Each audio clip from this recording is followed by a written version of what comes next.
जय हिंद। कंटिन्यू करते हैं अपने बायोलॉजी की क्लास को। पिछली क्लास में हम लोगों ने दांतों से जो डाइजेशन की प्रोसेस है उसको देखा था, कैसे मुख के अंदर जो बकल कैविटी है या फिर जिसे हम ओरल कैविटी कहते हैं वहाँ से जो डाइजेशन स्टार्ट हो रहा है ओइसोफेगस से होते हुए ये हमारे पेट तक जो भोजन बनकर आया है और पेट में क्या क्या प्रोसेस हुई है डाइजेशन की, इसके बारे में विस्तार से हम लोगों ने पिछली क्लास में स्टडी किया था। ठीक है, आज हम लोग यहाँ से आगे बढ़ेंगे और भोजन को पेट से आगे बढ़ाएंगे और छोटी आंत और बड़ी आंत में कैसे भोजन का डाइजेशन होता है इसके बारे में विस्तार से समझने वाले हैं। ठीक है, लेकिन आज की क्लास शुरू करने से पहले एक बार हम लोग क्विकली रिवाइज कर लेते हैं कि पिछले क्लास में हम लोगों ने डाइजेशन के किन किन चीज़ों के बारे में स्टडी किया था। ठीक है, ये बहुत ही लंबा टॉपिक है तो इसमें कम से कम 2 से 3 क्लासेस लगती हैं। यहाँ से प्रश्न भी बनते हैं तो सभी जो पहलू हैं डाइजेशन के उनको कवर करना बहुत ही ज़्यादा ज़रूरी है, इसलिए हम लोगों ने इसको इतना लंबे मतलब 2 से 3 लेक्चर्स में ट्राई किया कि कवर करें। ओके, तो शुरुआत करते हैं और सबसे पहले एक बार रिवाइज कर लेते हैं कि हम लोगों ने पिछली क्लास में क्या स्टडी किया था। तो हम लोगों ने स्टार्ट करा था और समझा था कि जो डाइजेशन की प्रोसेस है वो कहाँ पे स्टार्ट होती है। तो digestion it start from our buccal cavity. Digestion start कहाँ से होता है? बकल कैविटी, या इसे ही हम लोग क्या बोलते हैं? Oral cavity. Oral cavity, oral cavity यानी कि जो हमारा मुख है, माउथ, यहाँ पे इसके अंदर जो आपको दांत देखने को मिल रहा है, जीभ देखने को मिल रहा है, यहाँ पे जो ये स्पेस है इसे ही हम लोग क्या कहते हैं? बकल कैविटी के नाम से जानते हैं। ठीक है, इसी स्पेस में क्या एग्जिस्ट करती हैं? तो सलाइवरी ग्लैंड्स होती हैं और सलाइवरी ग्लैंड्स का क्या काम होता है? तो सलाइवा रिलीज करती हैं। क्या रिलीज करती हैं? सलाइवा। ओके, फिर हम लोगों ने सलाइवरी ग्लैंड्स के बारे में समझा था। इस सलाइवरी ग्लैंड्स कितने तरह की होती हैं? तो हमने समझा था कि there are total 3 types of salivary glands. 3 तरह की होती हैं सलाइवरी ग्लैंड्स। कौन कौन सी होती है? तो एक होती है पैरोटिड, पैरोटिड, ओके, जो कि सबसे बड़ी होती है। This is the largest salivary gland. Okay, largest salivary gland. Parotid के बाद हमने जो नेक्स्ट देखा था दैट वाज सबलिंगुअल, सबलिंगुअल, और फिर जो थर्ड था that was submandibular, submandibular.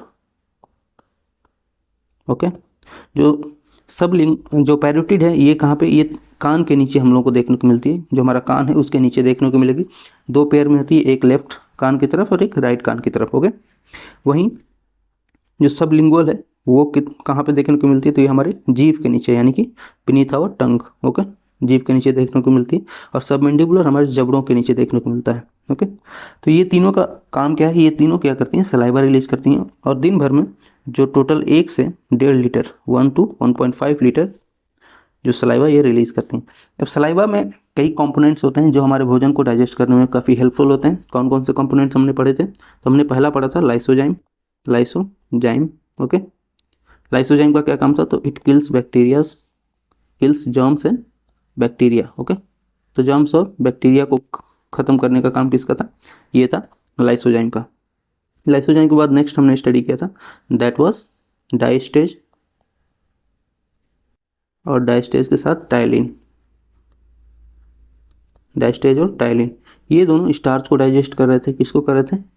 Starch को डाइजेस्ट कर रहे थे। स्टार्च कहाँ पाया जाता है? तो चोकर या फिर मंड जो होता है उसे हम लोग स्टार्च कहते हैं, और इसको तोड़ करके ये माल्टोज में कन्वर्ट कर रहे थे। किस में कर रहे थे? माल्टोज में कन्वर्ट कर रहे थे। और साथ ही साथ हमने म्यूलिन के बारे में भी समझा था कि एक म्यूलिन होता है जो क्या करता है? तो ये भोजन को चिपचिपा बनाता है। चिपचिपा यानी कि लुब्रिकेट करता है, लुब्रिकेट्स द फूड।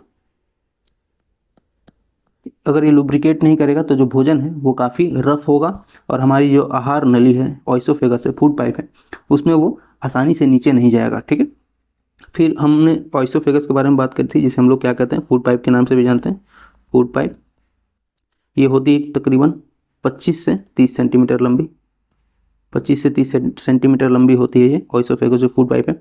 एक बात ध्यान रखना है कि यहाँ पे सिर्फ और सिर्फ भोजन का ट्रांसपोर्टेशन होता है, तो it only transports the food. Okay, transportation of food, यानी कि यहाँ पे भोजन का डाइजेशन नहीं होता है, नो डाइजेशन। ओके, यहाँ पे भोजन का किसी भी तरह से डाइजेशन नहीं होता है, इस बात को आप याद रखिएगा। यहाँ पे सिर्फ और सिर्फ भोजन का ट्रांसपोर्टेशन होता है। कहाँ से कहाँ तक ट्रांसपोर्ट होगा? तो जो बकल कैविटी है, बकल कैविटी यानी कि जो ओरल कैविटी है, यहाँ से भोजन ट्रांसपोर्ट होकर के कहाँ जाता है? तो स्टमक में जाता है। ओके, स्टमक यानी कि पेट में। ओके, और एक और चीज़ आपको ध्यान रखनी है कि ये जो प्रोसेस है ट्रांसपोर्टेशन का, इसको हम लोग क्या बोलते हैं? इसे हम लोग बोलते हैं पेरिस्टोलेसिस, पेरिस्टोलेसिस। ओके, इसे हिंदी में हम लोग क्रमानुकुचन कहते हैं, क्रमानुकुचन। ठीक है, इस बात का थोड़ा ध्यान रखिएगा। नेक्स्ट हमने बात करी थी, वी टॉक्ड अबाउट स्टमक। तो स्टमक में भी हमने देखा था कि जो हमारा पेट है इसके कई सारे पार्ट हैं, यहाँ पे भोजन आता है और तकरीबन 6 से 7 घंटे यहाँ पे डाइजेशन में भोजन क्या करता है, स्टे करता है। तो 6 से 7 घंटे तक भोजन कहाँ पे, हमारे पेट में रहता है और यहाँ पे इसकी डाइजेशन की प्रोसेस चलती रहती है। अभी इससे पीछे जो भोजन हमारा था वो थोड़ा सा नेचर में बेसिक था, यानी कि इसमें बेस मिला हुआ है। हमारे जो फूड है जो हमने मुख से अपने कुचल करके उसको पेट में भेजा है उसमें थोड़ा सा बेस मिला हुआ है। और ये किस फॉर्म में जाता है, तो ये फॉर्म होता है बोलस का, यानी कि जब हमने जो भोजन ग्रहण किया है उसमें यदि म्यूकस मिला हुआ है, सलाइवा मिला हुआ है, तो वो कौन सा फॉर्म चेंज कर लेता है, वो होता है बोलस। उसे हम लोग बोलस कहते हैं, ठीक है। फूड से वो बोलस फॉर्म में चेंज होता है। और जब ये बोलस कहाँ पे जाता है, हमारे ऑइसोफेगस से होते हुए जब हमारे स्टमक में जाएगा, तो स्टमक के भी हमने 3 पार्ट पढ़े थे। जो पहला पार्ट था that was known as cardia. और कार्डिया में मुख्य जो काम हो रहा था वो हो रहा था हाइड्रोक्लोरिक एसिड रिलीज हो रहा था यहाँ पे। और ये 2 काम कर रहा था। पहला ये काम कर रहा था कि जो भोजन आया है बोलस के फॉर्म में, इसको और भी ब्रेक करने का काम हो रहा है, ठीक है। यानी इसको और भी छोटे छोटे टुकड़ों में तोड़ने का काम हाइड्रोक्लोरिक एसिड कर रहा था।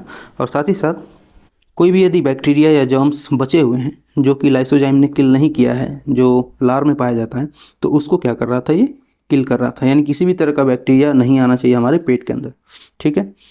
ये कार्डिया का काम था। और कार्डिया के बाद हमने देखा था कि फंडस और बॉडी, ये 2 चीज़ें थी, फंडस और बॉडी, जो कि अगली पार्ट थी हमारे स्टमक की। और यहाँ पे क्या काम हो रहा था, तो यहाँ पे बेसिकली फूड की मिक्सिंग हो रही थी, ठीक है। फूड की मिक्सिंग यानी कि जो डाइजेशन का प्रोसेस है ये काफ़ी देर तक चलने वाला प्रोसेस है। इसमें जो भी हमने भोजन ग्रहण किया है इसमें जैसे कि वाटर है, ठीक है, वाटर इनटेक है, प्लस हाइड्रोक्लोरिक एसिड है और भी जो न्यूट्रिएंट्स हैं, ठीक है। तो इन सब का क्या होता है, यहाँ पे अच्छे से मिक्सिंग होती है इस पूरे फूड की आपस में। सबसे बड़ा जो पार्ट होता है ये यही वाला पार्ट है। This is the largest part of stomach, okay, largest part of stomach. हमने ये सारी बातें देखी थी। इसके बाद जो थर्ड पार्ट था स्टमक का that was known as pyloric या फिर पाइलोरस। ये लास्ट पार्ट होता है हमारे पूरे पेट का, जहाँ से भोजन निकल करके स्मॉल इंटेस्टाइन में जाएगा। और आज हम लोग स्मॉल इंटेस्टाइन की बात करते हैं, ठीक है। इस पाइलोरस में गैस्ट्रिक ग्लैंड्स पाई जाती हैं। क्या होती हैं, गैस्ट्रिक ग्लैंड्स, ओके। ये जो गैस्ट्रिक ग्लैंड्स हैं इनसे क्या निकलता है, इनसे निकलता है गैस्ट्रिक जूस, ओके। और ये गैस्ट्रिक जूस 2 तरह का होता है, एक होता है रेनिन और दूसरा होता है पेप्सिन, ओके। रेनिन क्या काम करता है, तो रेनिन बेसिकली मिल्क का डाइजेशन करेगा और मिल्क को कर्ड में बदल देगा, ठीक है। वहीं पे जो पेप्सिन है ये प्रोटीन का डाइजेशन करेगा और प्रोटीन को ये पेप्टोन में बदल देगा। किसमें, पेप्टोन में, ओके। तो पेप्सिन जो है वो प्रोटीन को पेप्टोन में बदलता है। और ये कहाँ पे प्रोसेस हो रही है, तो ये पाइलोरस यानी कि पेट का जो अंतिम हिस्सा है वहाँ पे जो गैस्ट्रिक ग्लैंड्स हैं ये इनके द्वारा ये एक्टिविटी की जा रही है। अब आगे बढ़ते हैं और यहाँ से आगे अब जो फूड है वो बदल जाता है काइम के अंदर। किसमें बदल जाएगा ये फूड, CHYME, यानी इसे जो भोजन पेट से निकल रहा है, यानी कि पेट में जब इसमें पूरी मिक्सिंग हो गई, इसमें ये चारों पार्ट से भोजन निकलने के बाद जब आगे बढ़ेगा तो इसे हम लोग कहते हैं काइम। क्या याद रखिएगा, इसका क्या नाम है, इसका नाम है काइम। इससे पहले जो आहार नली से जो पेट में आया था भोजन उसका नाम है बोलस। और यहाँ से अब जिस पेट से अब बाहर निकल करके जब छोटी आंत में एंट्री करेगा तो उसको हम लोग कहते हैं काइम। यानी कि ये कुछ तरह से इसकी फूड की अच्छे तरह से मिक्सिंग हो चुकी है पानी के साथ और भी जो एसिडिक चीज़ें हैं वो। और साथ ही साथ ये जो काइम है ये नेचर में कैसा होगा, तो ये एसिडिक होगा, ठीक है, एसिडिक, ओके। अब आगे बढ़ते हैं और समझते हैं कि जब ये काइम अब यहाँ से एंट्री करने वाला है स्मॉल इंटेस्टाइन में, किसमें, स्मॉल इंटेस्टाइन में, अब इस स्मॉल इंटेस्टाइन में क्या होने वाली चीज़ें हैं, कैसे यहाँ पे स्मॉल इंटेस्टाइन होता है, कितने इसके पार्ट्स हैं, इन सब को थोड़ा सा विस्तार से अब हम लोग समझना शुरू करते हैं आज के लेक्चर में, ओके। तो बात करेंगे यदि स्मॉल इंटेस्टाइन की, तो सबसे पहले इसका स्ट्रक्चर देखिए स्मॉल इंटेस्टाइन का। यहाँ पे यदि हम बात करेंगे स्मॉल इंटेस्टाइन की, स्मॉल इंटेस्टाइन इसे हम लोग क्या कहते हैं, छोटी आंत, ठीक है, छोटी आंत। गांव वगैरह में इसे लेदा पचौनी भी कहते हैं। वैसे उसको हम लोग पढ़ने की ज़रूरत नहीं है, ये सिर्फ और सिर्फ मतलब एक रेफरेंस है कि इसका कई अलग अलग नाम है, अलग अलग जगहों पे इसको अलग अलग नाम से बुलाते हैं। तो स्मॉल इंटेस्टाइन जो है ये हमारे जो डाइजेस्टिव सिस्टम का सबसे लंबा पार्ट होता है, ठीक है। This is the largest part of our whole digestive system, largest part of digestive system, ठीक है। क्यों लार्जेस्ट पार्ट है? तो देखिए ये बेसिकली एक तरह की नली है जो तकरीबन कितनी लंबी होती है, 30 से 35 फुट, 30 से 35 फीट, ठीक है। या फिर यदि आप इसे मीटर में बोलना चाहें तो 6 से 8 मीटर तक होती है, ठीक है। 6 से 8 मीटर लंबी ये नली होती है जिसे हम लोग क्या कहते हैं, स्मॉल इंटेस्टाइन, ओके। अब ये नली कैसी होती है, कितने तरह की होती है, इसमें कौन कौन से पार्ट हैं, थोड़ा इसके बारे में समझिए। तो देखिए ये जो हमारा हमने स्टडी किया कि ये ओइसोफेगस है, यहाँ से भोजन जा रहा है पेट में, ये हमारा पेट है, ठीक है। पेट के बाद ये यहाँ से जाएगा स्मॉल इंटेस्टाइन में। ये जो स्मॉल इंटेस्टाइन है ये कुछ इस तरह से रहेगा आपको, ठीक है। कुछ इस तरह से देखने को मिलेगा।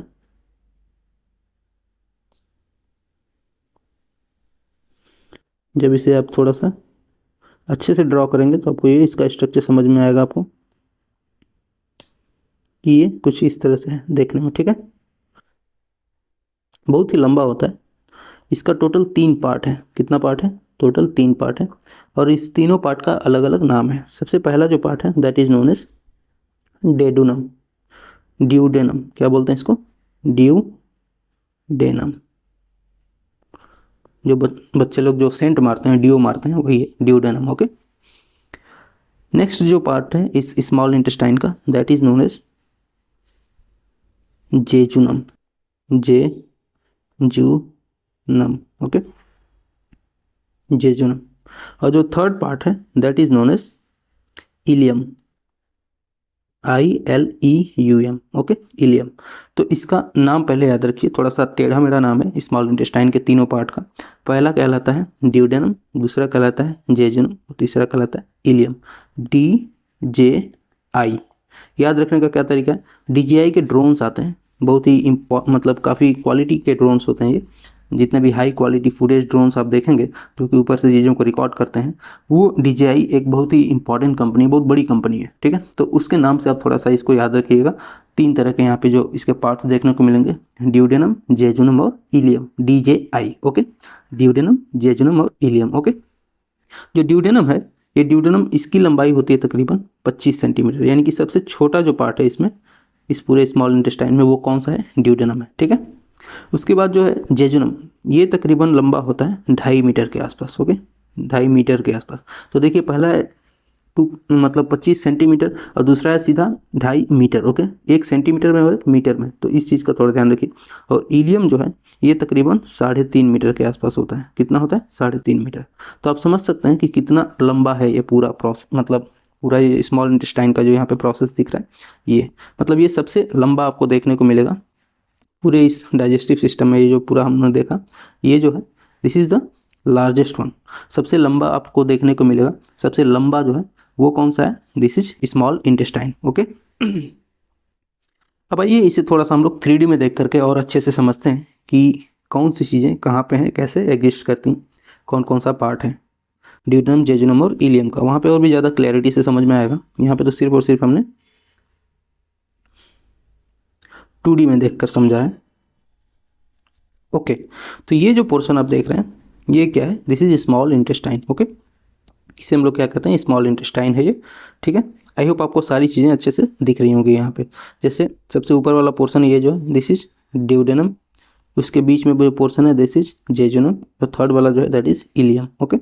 इसको थोड़ा सा और अच्छे से समझिए कि कौन सा पोर्शन ड्यूडेनम है, कौन सा जेजुनम है और कौन सा इलियम है। यहाँ पे देखिए सबसे ऊपर वो जो पोर्शन दिख रहा है, फॉर एग्जाम्पल यदि मैं आपको इसको थोड़ा और अच्छे से समझाऊं तो देखिए यहाँ पे 3 चीज़ें आपको देखने को मिलेंगी। पहला है ड्यूडेनम, दूसरा है जेजुनम और तीसरा है इलियम। इसको मैं थोड़ा हाइड कर देता हूँ। तो ये जो पोर्शन एकदम ऊपर का बचा हुआ है this is known as duodenum, ठीक है। दिस इज ड्यूडेनम, ठीक है। हम इसी की बात कर रहे थे, दिस वन जो आप यहाँ पे देख पा रहे हो, this is what, this is duodenum, okay. अब ड्यूडेनम के बाद जो है नेक्स्ट दैट इज जेजुनम। तो यहाँ पे जो आप पोर्शन देख रहे हो दिस इज जेजुनम, जो सिर्फ और सिर्फ यहाँ पे अभी दिखाया गया है। ये कितना लंबा है, तो this is around 2.5 metre long. कितना है ये, 2.5 मीटर लंबा है जेजुनम। ओके, इस जेजुनम की बात कर रहे हैं। अब जेजुनम के बाद जो नेक्स्ट है दैट इज इलियम। इलियम जो कि एकदम लास्ट में आपको दिखेगा। So here it is ileum. इससे ऊपर वाले दोनों को हम गायब करते हैं, ये जो है इलियम है, ठीक है। और ये तकरीबन 3.5 मीटर लंबा होता है। Okay, this is ilium.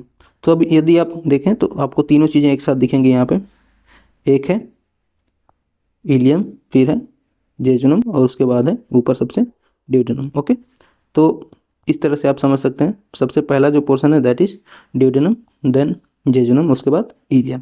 और तीनों कुछ इस तरह से यहाँ पे एडजस्टेड है, एक के ऊपर एक, एकदम मतलब एक साथ इसको एकदम मतलब कंफाइंड स्ट्रक्चर होता है, एक के पास एकदम सटी हुई रहती हैं, ठीक है। हालांकि ये एक लंबी नली जैसा ही होता है, लेकिन एक ही जगह पे कम स्पेस में इसको एकदम जैसे ठूस ठूस के रखा गया है। और इसमें भोजन जो है वो तकरीबन 8 से 12 घंटे तक इसमें रहता है, ठीक है। और अच्छे से यहाँ पे क्या होता है, डाइजेस्ट होता है। अब इसके जो 3 पार्ट हमने पढ़े, उन तीनों को थोड़ा सा क्या काम है उसके बारे में थोड़ा समझते हैं एक एक करके। ओके, तो जब हम बात करेंगे ड्यूडेनम की, तो देखिए यहाँ पे जो सबसे पहला वाला जो पोर्शन हमने पढ़ा था दिस वॉज ड्यूडेनम। तो स्टमक बनाते हैं सबसे पहले, ये स्टमक है और यहाँ से ये ड्यूडेनम में आ रहा है। ओके, तो जो सबसे पहला पोर्शन है this is duodenum, this is what, duodenum. इसे हम लोग क्या कहते हैं, ड्यूडेनम। ओके, अब ये ड्यूडेनम जो है, यहाँ पे सबसे पहली चीज़ आपको समझने की, पूरे स्मॉल इंटेस्टाइन में, जो पूरा स्मॉल इंटेस्टाइन है, ठीक है, स्मॉल इंटेस्टाइन, इसको दिक्कत है एक चीज़ से। किस चीज़ से, तो दैट इज एसिड। क्यों इसको एसिड से दिक्कत है, तो देखिए इससे पहले जो हमने पढ़ा था स्टमक के बारे में, स्टमक। ओके, अब स्टमक में क्या चीज़ थी कि इसकी जो दीवारें हैं वो म्यूकोसा से बनी होती हैं। म्यूकोसा क्या है, ये एक तरह का क्षार है, यानी बेस है। और बेस में भी हम लोगों ने देखा था कि MgOH, इसका होल ट्वाइस जो है, MgOH के होल ट्वाइस, यानी कि एक तरह का ये बेस है, मिल्क ऑफ मैग्नीशिया जिसे कहते हैं। इससे क्या बनी होती हैं, स्टमक की जो दीवारें हैं वो म्यूकोसा से बनी होती हैं, ठीक है। और ये चूंकि नेचर में बेसिक है, तो एसिड और बेस दोनों मिल करके यहाँ पे न्यूट्रल हो जाते हैं स्टमक की जब हम बात करते हैं। लेकिन ऐसा इस केस में नहीं होता। जब हम स्मॉल इंटेस्टाइन की बात करते हैं तो इसकी दीवारें जो है वो म्यूकोसा की नहीं बनी होती हैं, जिसकी वजह से इसको बहुत ज़्यादा दिक्कत होने वाली है इस एसिडिक फूड से। क्योंकि यहाँ पे जो अब काइम के रूप में भोजन नीचे आने वाला है, इस काइम में सबसे बड़ी दिक्कत ये है कि ये कैसा है, यहाँ पे फूड यहाँ पे जो बन के अब नीचे आने वाला है, इसको हम लोग कहते हैं काइम, ठीक है। और इस काइम का नेचर कैसा है, तो ये है एसिडिक। क्यों है एसिडिक, क्योंकि जो यहाँ पे हमने पढ़ा था कि स्टमक का जो कार्डियक वाला पोर्शन है, कार्डिया वाला, ठीक है, यहाँ पे क्या रिलीज हो रहा था, हाइड्रोक्लोरिक एसिड। अब हाइड्रोक्लोरिक एसिड ने पूरे भोजन को मिक्स करके इस पेट में जो बॉडी वाला पोर्शन है यहाँ पे मिक्स करके इस भोजन को एसिडिक बना दिया। तो यहाँ से जो भोजन निकलने वाला है वो कैसा है, that is in acidic in nature. Okay, अब यदि वो एसिडिक है तो यहाँ पे पूरे इस स्मॉल इंटेस्टाइन को होने वाली है दिक्कत, क्योंकि इसकी दीवारें नहीं बनी हुई है म्यूकोसा की। तो सबसे पहला काम यहाँ पे होने वाला है वो यही होने वाला है कि जो भोजन है उसको पहले बेस में कन्वर्ट किया जाए, या फिर उसको थोड़ा न्यूट्रल किया जाए। कैसा किया जाए, न्यूट्रल किया जाए। क्योंकि यदि दीवारें इसकी बेसिक नहीं है तो फिर वो दीवारें क्या होंगी, छेद हो जाएगा या फिर वो जल जाएंगी, क्योंकि एसिडिक फूड आ रहा है नीचे की तरफ। ओके, तो सबसे पहला जो काम करना है वो यही है कि जो भोजन काइम के रूप में नीचे आ रहा है, सबसे पहले उसको एसिडिटी को कम किया जाए। अब एसिडिटी को कम कैसे करता है यहाँ पे, उसको देखिए। तो जो ड्यूडेनम है वो ये क्या करता है कि ये एसिडिटी को कम करने के लिए एक काम करेगा, ये बात करेगा किससे, लीवर से, ठीक है। किससे बात करेगा, लीवर से। तो देखिए क्योंकि इसके पास इसका खुद का कोई ऑर्गन नहीं है, ये उधारी पे ही काम चलाता है अपना, ठीक है। ये जो ड्यूडेनम आप देख रहे हैं ये बेसिकली उधारी पे काम चला रहा है, हर जगह से कुछ ना कुछ चीज़ें मांग करके यहाँ पे भोजन को डाइजेस्ट करने के लिए हेल्पफुल होता है। तो देखिए ये क्या करेगा, सबसे पहले लीवर है, जो यहाँ पे लीवर बनाता हूँ मैं, ठीक है। ये कुछ इस तरह से लीवर होता है, ठीक। यहाँ लीवर जो आपको देखने को मिला है ये है लीवर। इसके 2 पार्ट हैं, जब हम लीवर को पढ़ेंगे तब लीवर को और भी डिटेल में समझेंगे। ये क्या है, दिस इज लीवर। ओके, ये इसके 2 पार्ट हैं यहाँ पे, एक होता है छोटा लीवर, एक होता है बड़ा लीवर। ओके, अब ये जो ड्यूडेनम है ये क्या करेगा, ये एक एंजाइम रिलीज करता है और ये भेजता है एंजाइम किसके पास, लीवर के पास। उस एंजाइम का क्या नाम है, सो दैट इज CCK, इसको शॉर्ट में CCK बोलते हैं। ये है कोलेसिस्टोकाइलिन। क्या है, कोलेसिस्टोकाइनिन, क्या नाम है? कोलेसिस्टोकाइनिन। और ये ड्यूडेनम रिलीज करके भेजेगा किसके पास? तो भेजेगा लीवर के पास। ये क्या है कोलेसिस्टोकाइनिन? तो ये एक तरह का मैसेज है किसको? लीवर को, कि भाई मुझे कुछ बेस चाहिए। क्या चाहिए? क्षार चाहिए। क्यों चाहिए? क्योंकि जो भोजन आ रहा है कहाँ से? स्टमक से, वो है एसिडिक, उसको पहले कन्वर्ट करना है बेस में, यानी फिर उसको थोड़ा सा न्यूट्रल करना है पहले। तो न्यूट्रल करने के लिए क्या चाहिए? बेस चाहिए। तो बेस को मुझे मिक्स करना है भोजन में। तो बेस, कुछ मुझे बेस तुम उधार दे दो या फिर मुझे कहीं से बेस का जुगाड़ करके दे दो। अब ये जो लीवर है ये यहाँ पे सोचता है कि अब इसको चाहिए बेस। तो ये क्या करता है कि लीवर का एक फंक्शन है, वो ऑलरेडी बेस का क्रिएशन करता रहता है। वो बेस कहाँ पे बनाता है? तो लीवर के अंदर बनता है बेस, जिसे हम लोग कहते हैं बाइल जूस। क्या बोलते हैं? Bile juice. तो ये लीवर क्या बनाता रहता है? ये बनाता है बाइल जूस, बाइल जूस। ठीक है। अब ये बाइल जूस क्या है? तो ये एक तरह का बहुत ही हार्ड बेस होता है। ठीक है। अब इस हार्ड बेस को बना करके लीवर अपने यहाँ पे स्टोर करके रखता है, जिसे हम लोग कहते हैं पित्ताशय। यहाँ पे एक थैली रहती है ग्रीन कलर की। ठीक है। यहाँ पे इस ग्रीन कलर की थैली में स्टोर करके लीवर रखता है, जिसको हम लोग कहते हैं गाल ब्लैडर या पित्त की थैली। ये जो यहाँ पे थैली दिख रही है ग्रीन कलर की, इसे हम लोग कहते हैं gall bladder, gall bladder. Okay. Hindi में इसे क्या कहते हैं? पित्ताशय। ठीक। इस पित्ताशय में क्या स्टोर रहता है? इसमें स्टोर रहता है बाइल जूस, बाइल जूस। और ये बाइल जूस किसने बनाया है? तो ये बाइल जूस बनाया है लीवर ने। ठीक है। लीवर क्या बनाता है? Bile juice. और इसको स्टोर कहाँ पे रखता है? पित्ताशय यानी पित्त की थैली में। ठीक है। अब यहाँ से जैसे ही ये इंस्ट्रक्शन मिलता है ड्यूडेनम का, कोलेसिस्टोकाइनिन जैसे ही रिलीज होता है, तो बाइल यानी कि जो लीवर है उसे पता चल जाता है कि अभी क्या चाहिए? बाइल जूस चाहिए। किसको चाहिए? तो ये चाहिए ड्यूडेनम को। तो ड्यूडेनम के लिए यहाँ से रिलीज होता है क्या? Bile juice. और बाइल जूस कहाँ पे आकर मिलेगा? तो जो भी एसिडिक फूड आ रहा है उसमें जा करके मिल जाएगा। और ये बाइल जूस जो है वो नेचर में कैसा होता है? तो नेचर में कैसा होता है? ये बेसिक होता है, यानी कि एक तरह का ये बेस है। अब ये जो बेस मिलेगा एसिड के साथ, ठीक है, यानी कि जो एसिडिक फूड है उसके साथ, तो ये क्या हो जाएगा? इस फूड को न्यूट्रल कर देगा।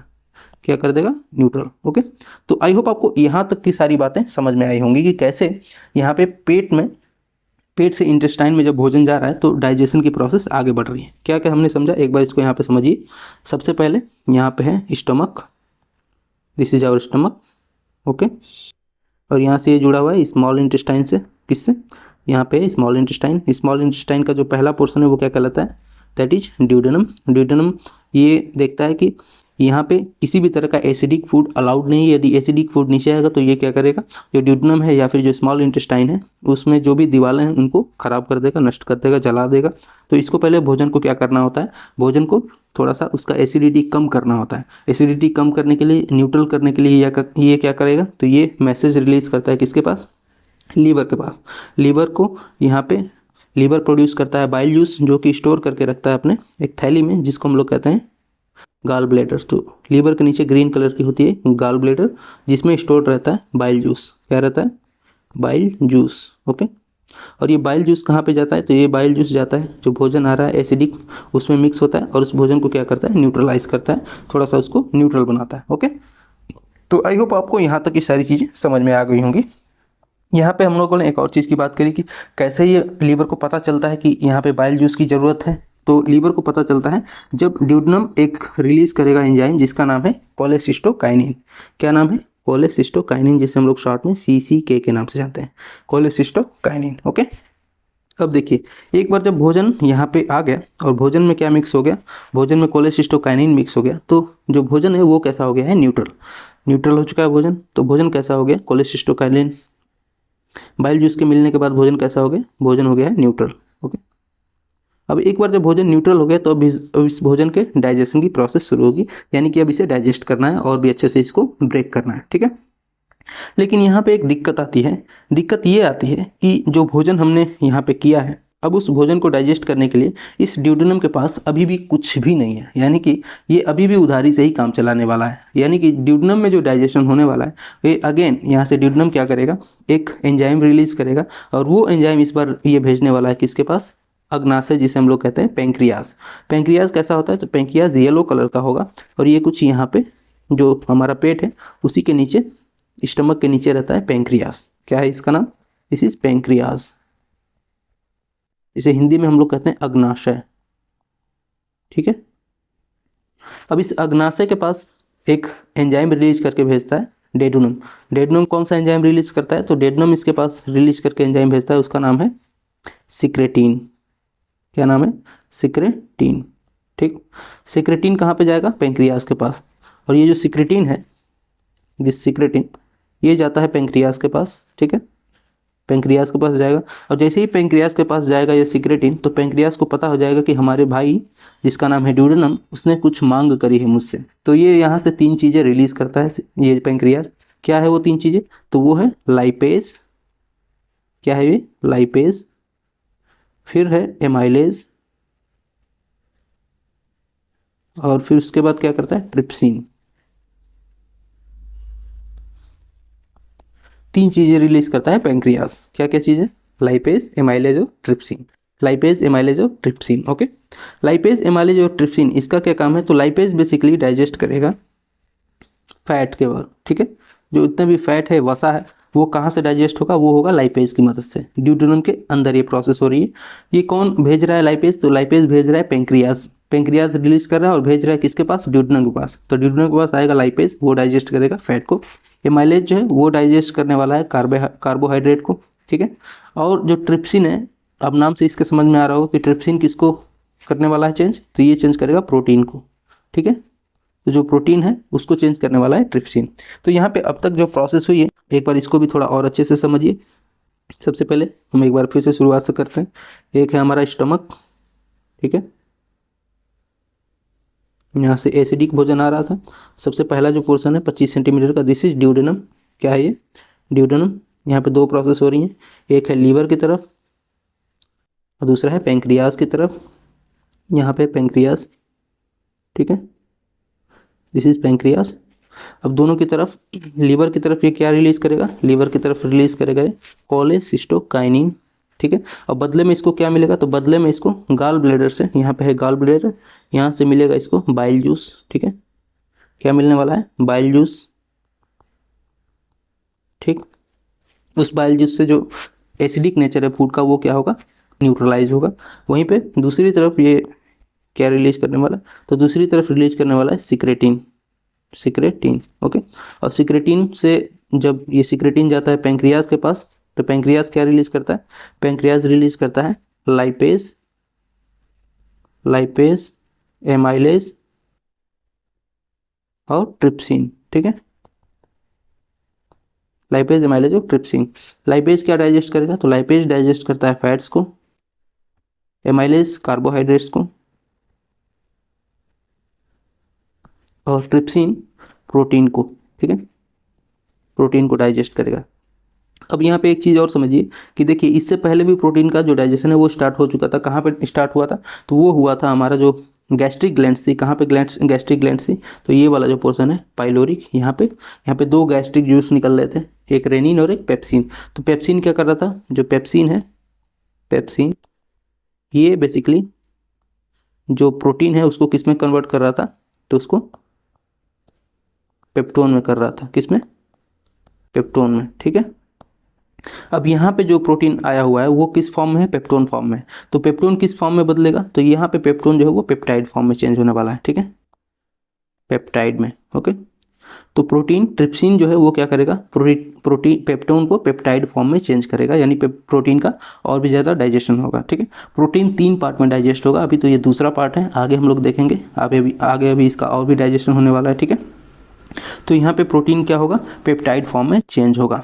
तो यहाँ पे आई होप आपको ये जो 3 चीज़ें हैं, लाइपेज, एमाइलेज और ट्रिप्सिन, ये कैसे डाइजेशन कर रही हैं ड्यूडेनम के अंदर, इसके बारे में आपको ये चीज़ें समझ में आई होंगी। ठीक है। अब एक और चीज़ समझते हैं। यहाँ पे देखिए, लीवर के बारे में ही है। यहाँ पे थोड़ा सा हम 3D में सब चीज़ों को समझते हैं। यहाँ पे 3D ओपन करते हैं पहले। तो देखिए, ये जो लीवर है, हमने बात करी ये लीवर की। ठीक है। ये क्या है? लीवर है। ऊपर जो ये पोर्शन आपको दिख रहा है, दिस इज लीवर। एक बार इसको मैं ड्रा कर देता हूँ। ये वाला portion, this is liver. Okay. अब इस लीवर से हम लोगों ने 2 चीज़ें समझी। हमारा जो पहला जो ड्यूडेनम था, ड्यूडेनम से इसने 2 चीज़ें डिमांड करी। एक तो इसने डिमांड करी लीवर से। तो लीवर देखिए, यहाँ पे लीवर जो है, ये लीवर क्या बनाता है? लीवर बनाता है बाइल जूस, ये क्या है, लीवर, दिस इज लीवर। और ये क्या बना रहा था, बाइल जूस। ओके, और ये बाइल जूस स्टोर कहाँ पे कर रहा है, तो इसके अंदर एक थैली आपको दिख रही है, ये थैली, ये ग्रीन कलर की जो थैली है, इसके बारे में हम लोग बात करें। ये थैली में क्या स्टोर होता है, इसमें स्टोर होता है bile juice. Okay, bile juice कहाँ पे स्टोर हो रहा है, इसी ग्रीन थैली में। ठीक, अब ये ग्रीन थैली कनेक्टेड है किससे, तो यहाँ पे नीचे देखिए आप, ये कनेक्टेड है, यहाँ पे कुछ दिख रहा है, ये वाला पोर्शन देखिए, तो ये कनेक्टेड है किससे, डेडुनम से। ठीक है, ड्यूडेनम से क्या कनेक्टेड है, आपकी जो पित्ताशय की थैली है। और ये क्या रिलीज कर रही है, तो ये रिलीज कर रही है बेसिकली यहाँ पे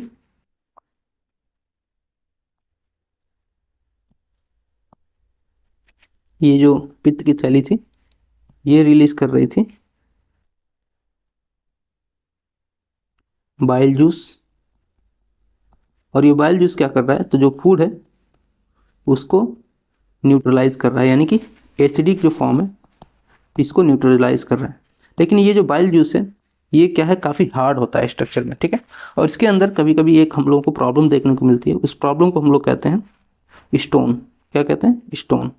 तो कई बार क्या होता है कि ये जो बाइल जूस वाला पोर्शन है यहाँ पे, इसमें स्टोन हो जाता है। ठीक है, वो स्टोन किस चीज़ का होता है, तो वो होता है कैल्शियम ऑक्जिलेट का। किसका, कैल्शियम ऑक्जिलेट। कैल्शियम ऑक्जिलेट का यहाँ पे क्या बन जाता है, स्टोन बन जाता है। और इसे हम लोग हिंदी में बोलते हैं पत्थरी। क्या बोलते हैं हिंदी में, पत्थरी। ठीक है, तो पत्थरी की समस्या कहाँ पे देखने को मिलेगी, जो पत्थरी की समस्या है ये देखने को मिलती है हम लोगों को इसी गाल ब्लेडर के अंदर, या फिर पित्ताशय की जो थैली है इसके अंदर। ठीक है, अब इसकी जो इसके लिए क्या है, नॉर्मल दवाई आती है।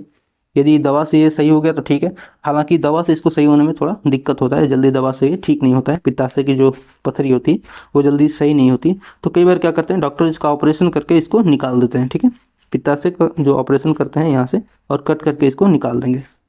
इसका ऑपरेशन होगा और इसको कट करके बाहर निकाल देंगे। और ऐसे में क्या होगा कि जब ये एक बार बाहर निकल जाता है तो जो भी एंजाइम यहाँ पे बन रहा है बाइल जूस, वो क्या करता है कि वो डायरेक्टली हमारे भोजन में हमेशा जाता रहता है।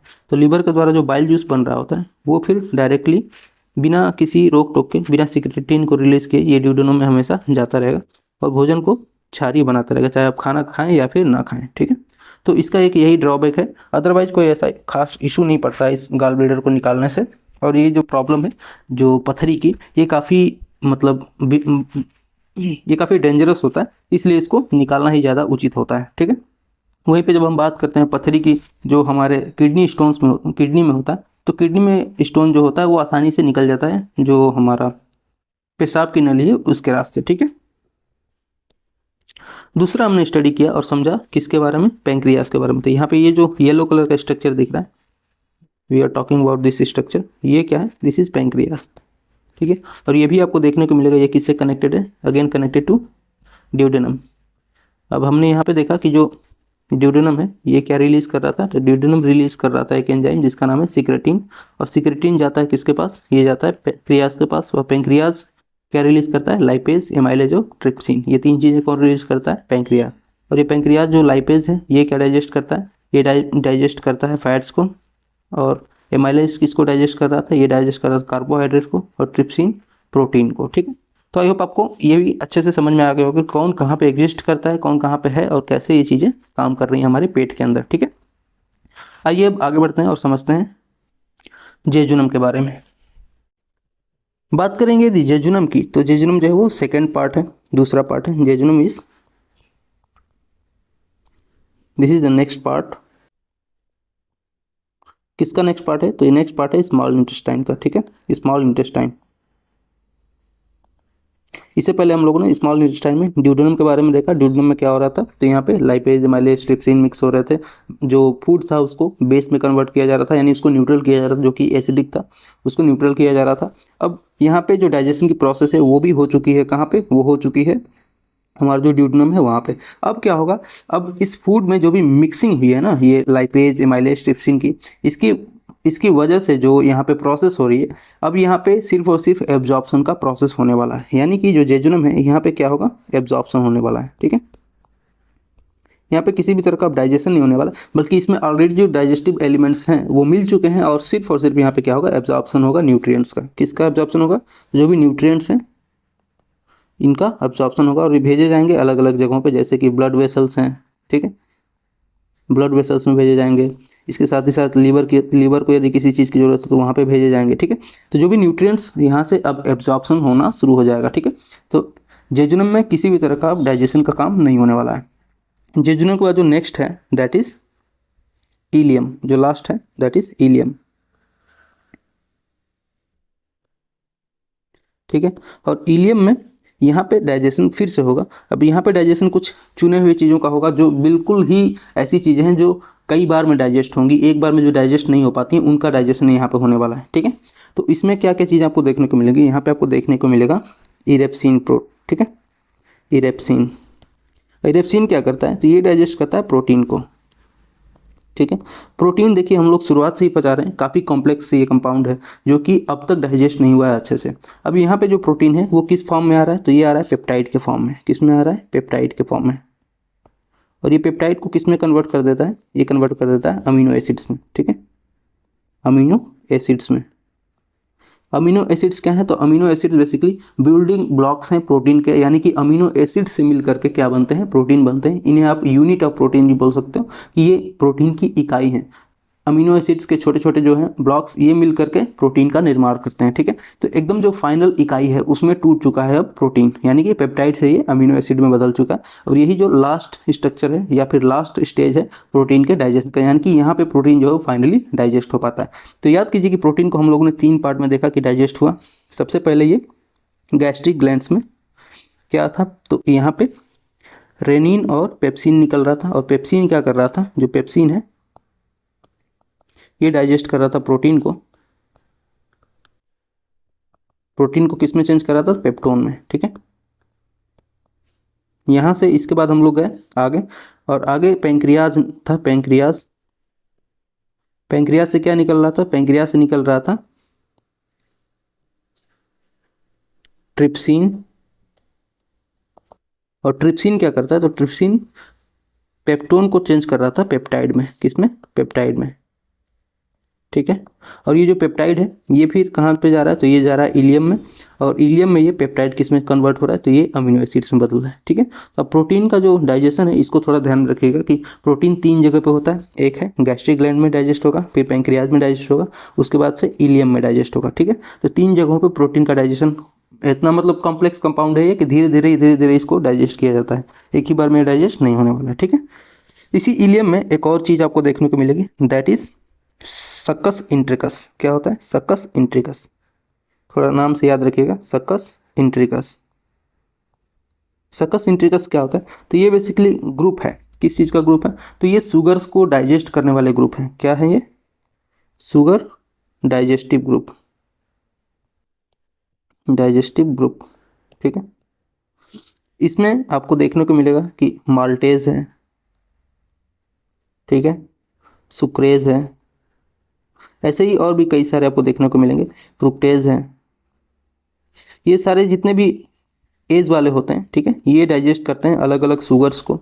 जैसे कि माल्टेज ये किसको डाइजेस्ट करेगा, ये डाइजेस्ट करेगा माल्टोज को। सुक्रेज किसको डाइजेस्ट करेगा, सुक्रोज को। फ्रुक्टेज किसको डाइजेस्ट करेगा, तो फ्रुक्टोज को। तो जो भी शुगर डाइजेस्टिव ग्रुप है उसको हम लोग क्या कहते हैं, सक्कस इंट्रिकस कहते हैं, ठीक है। इसमें कई सारे एलिमेंट्स हैं जो कि मिल करके जितने भी अलग अलग फॉर्म्स के शुगर होते हैं उनको डाइजेस्ट करता है सक्कस इंट्रिकस, ओके। देन इसी जो हम इलियम की बात कर रहे हैं यहाँ पे फाइनली कंप्लीट होता है हमारा डाइजेशन का प्रोसेस। इलियम जो है ये ऐसा ऑर्गन है कि यहाँ पे जो डाइजेशन का प्रोसेस है ये फाइनली क्या होता है, कंप्लीट हो जाता है, फाइनली कंप्लीटेड, ठीक है। और एक बार जब यहाँ पे डाइजेशन कंप्लीट हो गया तो अब इस जो भी हमारा जो फूड है उसमें से जितने भी न्यूट्रिएंट्स बचे हुए हैं इन सबको पूरी तरह से अवशोषित करने लगा। कुछ भी इसमें से न्यूट्रिएंट्स बचा नहीं होना चाहिए जो आगे बढ़े, ठीक है। तो न्यूट्रिएंट्स को पूरी तरह से एब्जॉर्ब करने के लिए यहाँ पे इलियम में एक तरह का स्ट्रक्चर दिखता है, उसका क्या नाम है, तो उसका नाम है विली। क्या नाम है, विली। विली या फिर माइक्रो विली भी बोलते हैं इसको, माइक्रो विली, ठीक है। ये माइक्रोविली क्या है, तो ये बेसिकली जो इलियम ऐसे है, इस इलियम पे आपको अंदर की तरफ, दीवार के अंदर की तरफ छोटे छोटे छोटे छोटे बाल वाला स्ट्रक्चर दिखाई देगा, ठीक है, बालों के जैसा स्ट्रक्चर दिखाई देगा, एकदम माइक्रो होते हैं, बहुत छोटे होते हैं, ठीक है। और इनका क्या काम है, तो इनका काम है कि जितने भी न्यूट्रिएंट्स बचे हुए हैं, हमारा जो भोजन अब तक यहाँ तक आया है, उसमें से सारे न्यूट्रिएंट्स को निकाल करके अवशोषित कर लेना या फिर हमारी जो बॉडी है उसको दे देना, ठीक है। तो ये क्या करता है microvilli, absorbs nutrient, absorbs nutrient, जो भी बचा हुआ न्यूट्रिएंट अब तक भोजन में बचा हुआ है उसको इलियम के अंदर जो विली हैं या फिर जिन्हें हम माइक्रोविली भी कहते हैं, ये क्या करते हैं, जितने भी न्यूट्रिएंट्स बचे हुए हैं उनको एब्जॉर्ब करके, उनको निकाल करके हमारी बॉडी को एब्जॉर्ब करवा देता है, दे देता है, ठीक है। तो ये था किसके बारे में, स्मॉल इंटेस्टाइन के बारे में। क्या क्या चीज़ें हैं स्मॉल इंटेस्टाइन में, स्मॉल इंटेस्टाइन एक बार हम लोग यहाँ से क्विकली रिवाइज कर देते हैं, काफ़ी लंबा टॉपिक है इंटेस्टाइन। सबसे पहले यहाँ पे जो होगा, एक बार मैं इसका ट्री बनाते रहा हूँ, इसमें सबसे पहले है ड्यूडेनम, फिर है जेजुनम, फिर है इलियम, तीन चीज़ें हैं। ड्यूडेनम में क्या होता है, जो फूड है उसको एसिडिक से बेसिक, यानी कि उसको, उसमें फूड जो आ रहा है हमारे पेट से, स्टमक से, वो कैसा है नेचर में, एसिडिक है, तो उसको कन्वर्ट करना है, उसको न्यूट्रलाइज करना है, तो उसके लिए लीवर के पास मैसेज भेजता है सिक्रेटिन, और वो मैसेज किसके फॉर्म में होता है, तो वो होता है कोलेसिस्टोकाइनिन के फॉर्म में। तो कोलेसिस्टोकाइनिन ड्यूडेनम रिलीज करता है, कहाँ पे जाता है, ये लीवर के पास, लीवर को पता चलता है तो लीवर अपने गाल ब्लेडर से रिलीज करेगा बाइल जूस, बाइल जूस क्या होगा, आएगा ड्यूडेनम के पास, और जो फूड है उस फूड को क्या करेगा, उसकी जो एसिडिटी है उसको रिड्यूस कर देगा, ठीक है। वैसे ही हमने देखा कि ड्यूडेनम सिक्रेटिन रिलीज करता है, किसके पास ये जाता है, ये जाता है पेंक्रियाज के पास। पेंक्रियाज क्या करेगा, पेंक्रियाज तीन चीज़ें यहाँ से, लाइपेज, एमाइलेज और ट्रिप्सिन रिलीज करेगा, और ये जो है तीन चीज़ें, ये क्या क्या चीज़ें डाइजेस्ट कर देंगी, तो लाइपेज जो है वो फैट को डाइजेस्ट करेगा, एमाइलेज जो है कार्बोहाइड्रेट को, और ट्रिप्सिन जो है वो प्रोटीन को डाइजेस्ट करेगा, ठीक है। ये पहला हो रहा था ड्यूडेनम में। जेजुनम में क्या होता है, तो जेजुनम में सिर्फ और सिर्फ क्या होता है, एब्जॉर्प्शन होता है, ठीक है, एब्जॉर्प्शन। और एब्जॉर्प्शन के लिए सरफेस एरिया बढ़ाना होगा, तो सरफेस एरिया इसका कितना होता है, 2.5 मीटर लंबी नली है, तो समझ लीजिए कि इतनी लंबी जो नली है, तो उसके चारों तरफ सरफेस एरिया अपने आप ही बढ़ जाएगा। फिर इलियम में क्या है, तो इलियम में दोनों चीज़ें होनी है, एब्जॉर्प्शन भी होगा और डाइजेशन भी होगा। डाइजेशन किन किन चीज़ों का होगा, तो जो बचे हुए चीज़ें हैं, जैसे कि प्रोटीन बच गया है उसका डाइजेशन करेगा, कौन करेगा, तो प्रोटीन के लिए यहाँ पे इरेप्सिन निकलता है, इरेप्सिन, जो कि प्रोटीन को फाइनली पेप्टाइड से किस में कन्वर्ट कर देता है, अमीनो एसिड्स में, ठीक है, अमीनो एसिड्स में चेंज कर देगा। और साथ ही साथ यहाँ पे एब्जॉर्प्शन भी होगा। एब्जॉर्प्शन के लिए यहाँ पे क्या है कि सारी चीज़ें यहाँ से एब्जॉर्ब हो जानी चाहिए, उसके लिए यहाँ पे एक स्ट्रक्चर एग्जिस्ट करता है जिसको हम लोग कहते हैं विली, या फिर इसे हम लोग कहते हैं माइक्रोविली, माइक्रोविली, ठीक है। माइक्रोविली क्या करता है कि ये जितने भी न्यूट्रिएंट्स हैं हमारे भोजन के अंदर, उसमें से सारी चीज़ों को एब्जॉर्ब करके और हमारे बॉडी को प्रोवाइड कर देगा, ठीक है।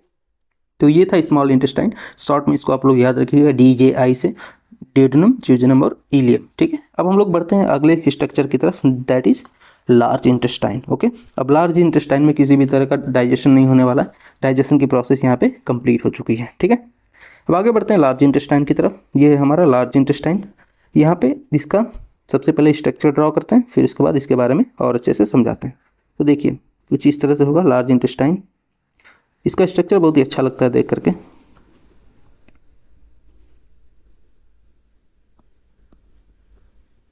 कुछ इस तरह से है ये।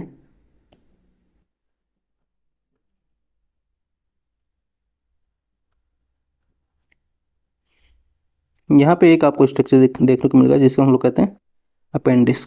क्या बोलते हैं, अपेंडिक्स। और इसके बीच में यहाँ पे जो है स्मॉल इंटेस्टाइन है अंदर में, वो स्मॉल इंटेस्टाइन आके कनेक्टेड रहती है इस वाले एरिया से, ठीक है। This is junction point of small intestine and large intestine. थोड़ा सा इसको बड़ा कर लेते हैं तो अच्छे से दिखेगा। यहाँ पे स्मॉल इंटेस्टाइन, ठीक है, और ये कनेक्टेड है यहाँ पे आकर के, ठीक।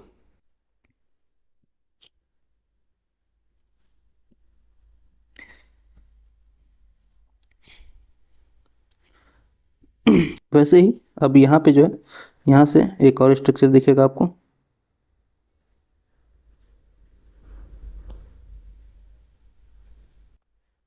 ठीक है। तो ये जो है, अब इसके अलग अलग नाम है, थोड़ा सा नाम पे ध्यान दीजिए। ये जो है दिस इज लार्ज इंटेस्टाइन। क्या है ये, large intestine, structure of large intestine. ठीक। लार्ज इंटेस्टाइन में अलग अलग पार्ट्स हैं, सबका नाम समझिए धीरे धीरे। जहाँ पे ये कनेक्शन हो रहा है, ये जो बॉन्डिंग बन रही है इन दोनों की, यानी कि जो स्मॉल इंटेस्टाइन है वो लार्ज इंटेस्टाइन से जहाँ पे कनेक्ट हो रही है, that is known as caecum. क्या कहलाता है ये? सीकम। ठीक। सीकम के बाद आगे का स्ट्रक्चर आपको देखने को मिल रहा होगा कुछ इस तरह से, ये। ठीक। उसके बाद फिर ये, उसके बाद फिर ये, उसके बाद फिर ये, ऐसे देखने को मिल रहा है। 4 स्ट्रक्चर देख रहे हैं। ये जो पूरा स्ट्रक्चर है ये कहलाता है कोलोन। क्या कहलाता है ये? कोलोन। ठीक है। अब ये कोलोन बेसिकली 4 तरह से है। एक है नीचे से ऊपर जा रहा है तो उसको हम लोग कहते हैं असेंडिंग, बढ़ता हुआ कोलोन। क्या कहते हैं? Ascending colon. तो यहाँ वाला, ये वाला जो पोर्शन है, this is known as ascending colon. Ascending colon. ये जो है ये क्षैतिज है तो इसको हम लोग बोलेंगे ट्रांसवर्स कोलोन। क्या बोलेंगे? Transverse colon. वहीं पे जो नीचे की तरफ आ रहा है ये क्या हो रहा है? डिसेंडिंग है तो इसको हम लोग बोलेंगे डिसेंडिंग कोलोन। Descending colon. और एक यहाँ पे आपको दिख रहा होगा ये थोड़ा सा तिरछा है तो इसको हम लोग बोलते हैं सिग्मॉइड कोलोन। क्या बोलते हैं? Sigmoid colon. ठीक है, सिग्मॉइड कोलोन। और ये क्या करेगा?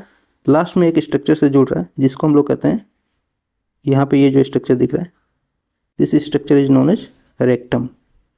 क्या कहलाता है ये? This is rectum. ठीक। और एकदम लास्ट में यहाँ पे एक और स्ट्रक्चर आपको दिख रहा है, this structure is known as anus. क्या है ये? एनस। ओके। तो ये है पूरा लार्ज इंटेस्टाइन का स्ट्रक्चर। क्या क्या है इसमें? इसमें है सबसे पहला part that is caecum. Caecum के बाद है कोलोन। कोलोन 4 तरह के देखने को मिलेंगे, ascending colon, transverse colon, descending colon और सिग्मॉइड कोलोन। ओके। फिर ये जो सिग्मॉइड कोलोन है लास्ट में ये किससे कनेक्टेड है? This is connected to rectum. और रेक्टम किससे कनेक्टेड है? That is connected to anus. तो आई होप आपको इसका जो स्ट्रक्चर है वो समझ में आ गया होगा। अब एक एक करके हम लोग इसको भी थोड़ा सा 3D में देख करके और अच्छे से फील लेते हैं। ठीक है। तो देखिए यहाँ पे आपको ये जो देखने को मिल रहा है, दिस इज होल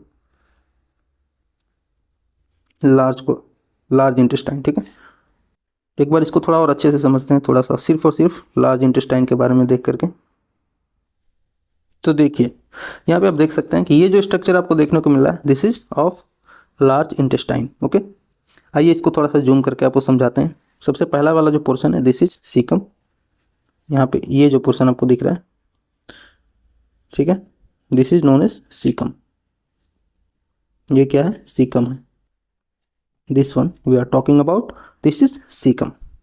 सीकम से थोड़ा सा और आप देखेंगे आगे की तरफ तो यहाँ पे आपको देखने को मिलेगा कोलोन। ठीक है।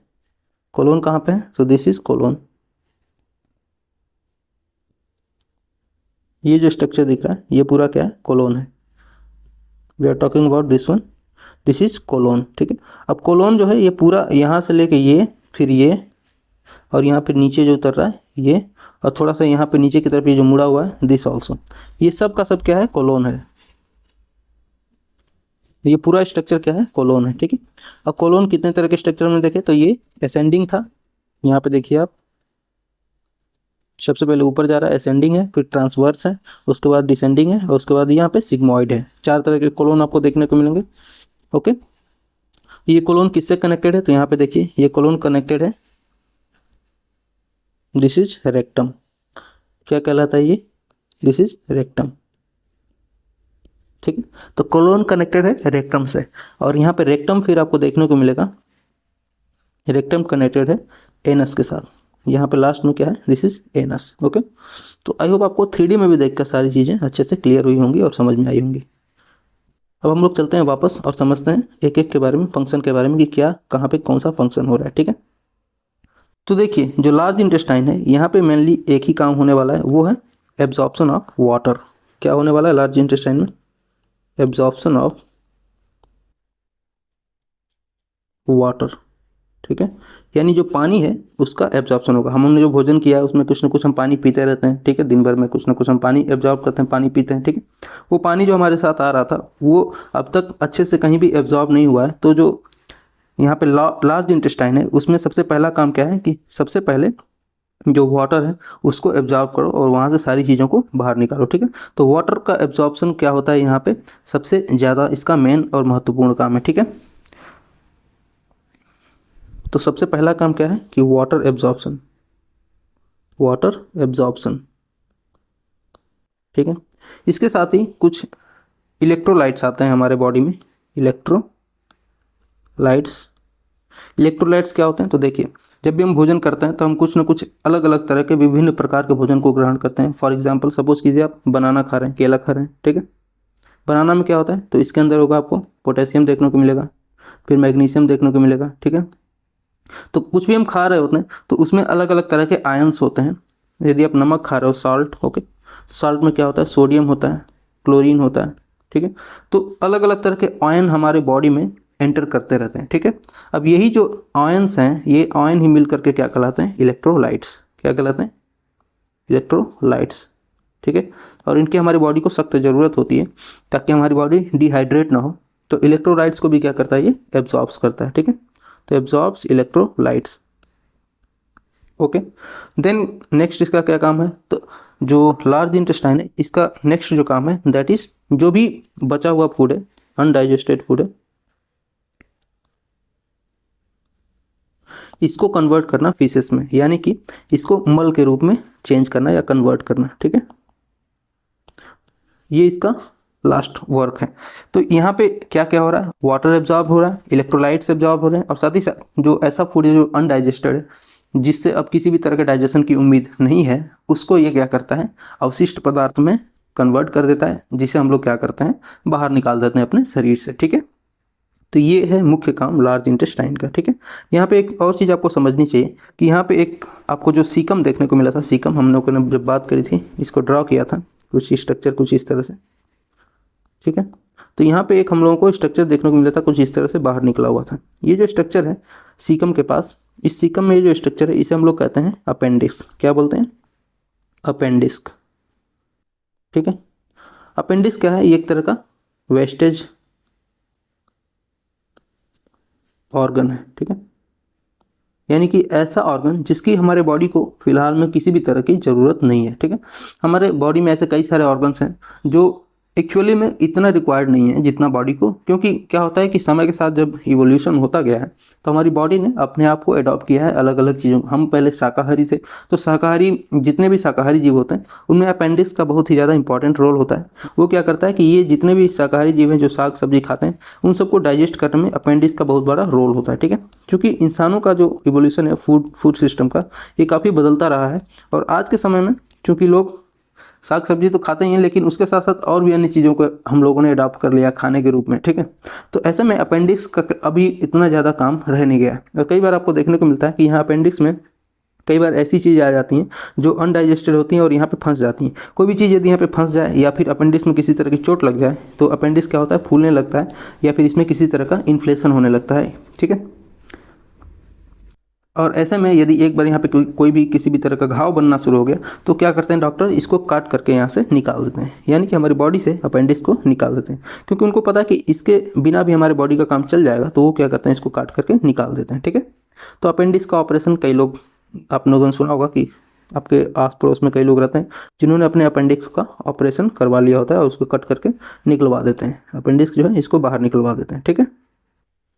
इसके बाद हम बात करें यदि लास्ट पोर्शन की, तो हमने देखा था कि हमारा जो लार्ज इंटेस्टाइन है कुछ इस तरह से था।